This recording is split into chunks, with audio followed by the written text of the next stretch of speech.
Good morning, everyone. I'm Jonathan Carr-West. I'm Chief Executive of Local Government Information Unit. Thank you so much for joining us here as we start to look at election results coming in for local elections 2023. We're recording this at about 10:15 on Friday morning. So we've had the first tranche of results, those that were counting overnight are in, but we've got many, many more to go, and we'll be coming back to you throughout the day with further analysis. I'm really pleased to be joined this morning by Dr. Greg Stride, who's a research assistant here at LGIU. Greg's been doing a huge amount of analysis of these local elections, both before, during, and will do so afterwards. So it's really great to be able to sort of pick his brains a bit on where we are. So, Greg, I know that we're at an early stage, but you did a lot of work in the run-up to the elections on our ones to watch analysis, which is not predictions of what's going to happen, but is sort of highlighting some of the places where we think interesting things could happen. As we sit here Friday morning, how are we doing on that? What's been going on? Yeah, good morning, Jonathan. And thank you very much for having me here. It's been really interesting because essentially what's happened is we had this long guide of ones to watch, and I'll take us through the ones that we had in each region. But actually, the most interesting results have been the ones that we weren't watching because they were so surprising. And I'll take us through which ones of where that's happened. But it's been essentially a story of sort of surprising results so far. Should I? I'll just take us through some of the regions. Tell us where interesting things have been happening. Exactly, yeah. So this is the story by 8 in the morning, but nothing much has really changed since 8, and I will take us through if anything has.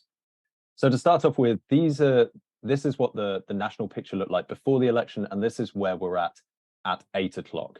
And yeah, as I say, very little has changed since then. So nearly everywhere is still undeclared, and we'll have a huge flood of results coming in the early afternoon. And then a few more will trickle through until about 8 o'clock tonight when we're expecting our final results. And we'll be here giving analysis throughout the entire time on what's going on. At the moment, it's kind of too early to say, based on the colours of this full map, what the overall result is going to be. And of course, it'll vary region by region, like we're about to go through. So to start off with the East Midlands, we've had some really interesting results here. You can see for example, so on the left is what happened before the election, and then on the right is the picture by 8 in the morning. And I've just highlighted a few of the really interesting ones here. So East Lindsey before was a Conservative council, and it's now moved to no overall control, which is quite interesting because it means the Conservatives have lost their majority there. In Boston over here, we had no overall control before the election, and it's now an independent council, which means independents have formed a majority on their own. Which is really interesting, and it's something that I think we should be looking out for throughout this entire election is how well are independents doing, because it's a really interesting question. And independents have historically, they've been improving and improving over the last 30 years. So definitely something to look out for. And then finally, we have other examples like down here where the Conservative or formerly Conservative councils have changed to no overall control. That's definitely something to look out for. We've got another one over here on the west side of the East Midlands. So yeah, that's kind of the story of the East Midlands is former Conservative councils moving to no overall control in general. Then in the east of England, we've got a very similar situation where places like Hertsmere and Brentwood, which were formerly Conservative councils, have again flipped to no overall control.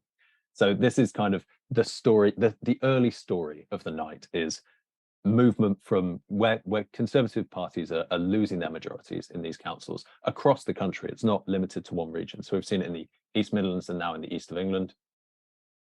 And then, Rochford is one that I wanted to bring up because there's been some confusion about this. So that was a no overall control council just before the election, but actually the last time there was an election there in 2022, it was Conservative. It's just that majority has been eroded. So really we should see this as it's not a change in the management of the council because the Conservative majority had already gone by the time of the election, but it is a change in the electoral results. So definitely something we should look out for. And it plays into the overall story that we've been seeing here of Conservative majorities disappearing. And that's interesting, isn't it? Because before the election, we were saying that we thought it was less likely that there would be really dramatic stories about councils moving from Conservative to Labour, but that we would see a lot of councils moving from Conservative control or even minority Conservative control to no overall control. And that seems to be borne out by the results so far. Exactly, yes. It's without wanting to be too blunt about it, it's clear where the losses are happening. It's not so clear where the gains are happening. We know who's losing seats, but it's not necessarily, or we know who's losing councils and seats, but it's not necessarily clear who's winning from this loss that the Conservative Party is suffering. Or not clear yet. Not clear yet. Yeah, not clear yet. It's still early. So after this, we have the Northeast, and the Northeast is kind of split in two halves, where you have these very solid Labour councils in the north of the Northeast, and then in the south you have these less solid ones. And so, for example, you've got Hartlepool here. This is an interesting story of the night, because Hartlepool was definitely one of the ones we were watching, because we knew it was going to be an overnight Labour target that was going to be declared, and it didn't go to Labour. So that's an interesting story that maybe is being overlooked from this. And then Middlesbrough, the mayoral count has now finished. So Labour won there, where they previously hadn't. Worth pointing out that both those councils, of course, recently not under Labour control, but pre-2019 had been Labour for forever. Yeah, exactly. Yes, this is playing into a sort of longer story where the sort of realignment or the realignment of the red wall appears to be changing into another direction now. Oh, and there's some labels, very helpful now. In the Northwest, we've got not so many results. I mean, you can see nearly everything here is purple. There's not so many results at the moment. I think we may have seen now a result in Bolton, but in general, we need to wait to see what's happening in the Northwest. Across the Southeast is much the same story as we've seen in other places, with a few dramatic differences. So Windsor and Maidenhead was a Conservative council, and it's now dramatically shifted to the Liberal Democrats. So in this case, in the Southeast, it's very clear where the winner is. And Medway Council, which has been Conservative for 20 years, has flipped to Labour. So these are two examples where the Conservative majority is gone and another party has capitalised on it. And the interesting thing about it is they're two quite different councils, and two different parties have capitalised on the loss. But we've got all of these ones coming. The Southeast has something like 57 councils up for election today, and there's hardly any of them have been announced. So we've got all of that to wait for throughout the rest of the day. So that's really worth waiting for, isn't it? Because you've got those are two quite big, dramatic results. Yeah. We're not expecting huge numbers of those, but they could happen. We could see more of those in the Southeast. That would be a really big story. Exactly, yeah, that could be the major story of this election, especially because there's so many elections happening in the Southeast this time. Yeah.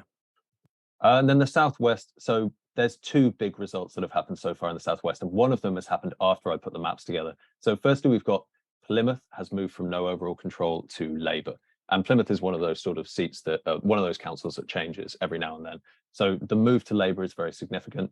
And then South Gloss up here, just north of Bristol, it's not marked on this, but it's moved from Conservative to no overall control. So I think that makes every region except for the Northwest, where we've seen at least, I think, I don't want to go out on a limb because I may have forgotten one, but this movement from Conservative majority councils to no overall control council is happening pretty much everywhere.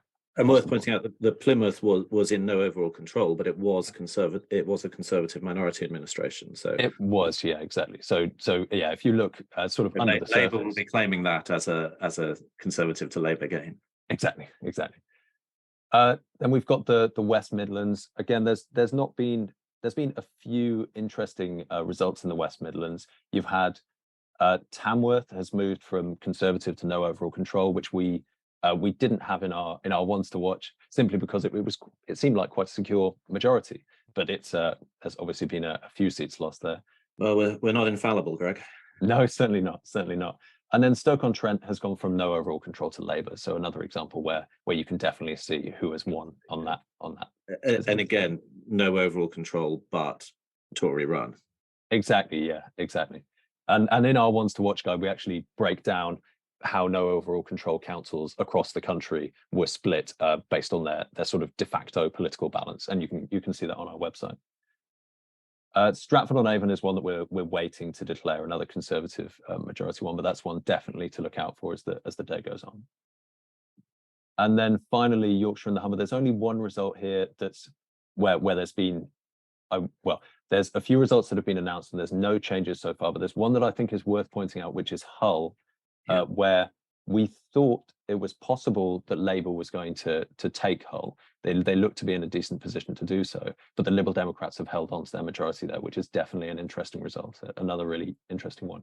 And as the day goes on, we're going to see results in Sheffield and York in the same region, where these kind of major cities in Yorkshire, where we figure out who exactly is the winner from these places. That's sort of all the regions done. Is there anything else that we should discuss before we end our sort of? Well, there's a couple of things I'd like to touch on, but that's really helpful. Thanks, Greg. I mean, and as you said at the beginning, I think, clearly big losses for the Conservatives, not yet clear who the winners are. So we have losers, but we don't yet have winners. Yeah. I was just wondering, though, before we go, another thing we talked a lot about in the run-up to the election was voter ID. Obviously, these are the first national elections in which people have been required to produce photo ID in order to vote. We had quite a lot, as with many other people did, we had quite a lot of concerns about that in the run-up to the election. Any sense of whether those concerns were justified? Have we seen people being turned away? Have we seen a depression of turnout? Have we seen particular groups affected? Are we getting any early indicators on that? Yeah, I'm really glad you asked that question, Jonathan, because we've just published a few minutes ago an FAQ on voter ID online, where we're looking at the impact that everything will have. And unfortunately, the way that I have to answer all of your questions is it's too early to tell. We're really. I knew you would say that. I was going to try and push you for a sort of definitive, but yes, you're far too measured. Yeah, too predictable maybe. But yeah, it is too early to tell. I mean, even things that looked like there were successes, for example, we didn't see widespread hostility towards polling station staff reported on the day, which is really, really good news. But the fact that we didn't see it reported on the day doesn't necessarily mean that it wasn't happening, below the radar. And that's what our research that we're doing, funded by the JRSST Charitable Trust, we're going to be looking into this sort of behind the scenes things that have gone on with voter ID, including things like the polling station staff's experience on the day. And as for turnout, which is another one that you noted, I would expect that throughout the day, we're likely to see some analysis that says, oh, turnout's up, so that means voter ID didn't do anything, or turnout's down, so that means voter ID, depressed turnout. These analyses are not really, they won't really tell us anything about voter ID at the moment, because local council election turnout is dependent on so many different variables that it's impossible to separate voter ID as one of those at this time. So in brief, we're likely to see a lot of comments on this. Anyone who tells you that they know what the impact of voter ID was, for better or for worse, today is probably overreaching. Exactly, yes. Okay, great. So what should we look out for the rest of the day, Greg? And what are we offering people to help them navigate through it? Well, yeah, throughout the rest of the day, we've got loads and loads more councils announcing. I think it's worth looking out for the Conservative majority councils across places like the southeast and the east of England, and we'll be publishing more analysis of each of these places as the day goes by, including more maps that I'll be making to sort of visualize all these different changes. I also think it's worth looking out for any more stories that do come out about voter identification in the next few hours, just in case there's any more analysis coming out in that time. That's what I'd be looking out for. Fantastic. Greg, thank you so much. We will be back later in the afternoon with an updated look at the map across the country. In the meantime, please go to www.lgiu.org, where you can keep up to date with live coverage as results come in, and where we will be reminding people consistently that where the most of the national media tends to treat this as a sort of prediction game, what does this tell us about who's going to be Prime Minister next year? We should remember that these are local elections about real local issues to elect the councillors who will be making difficult choices over the next 4 years about the services that matter most to us every day. So always important to remember that these are real consequential elections, not just a glorified opinion poll. We'll be bringing you more of that throughout the afternoon. Thank you for joining us.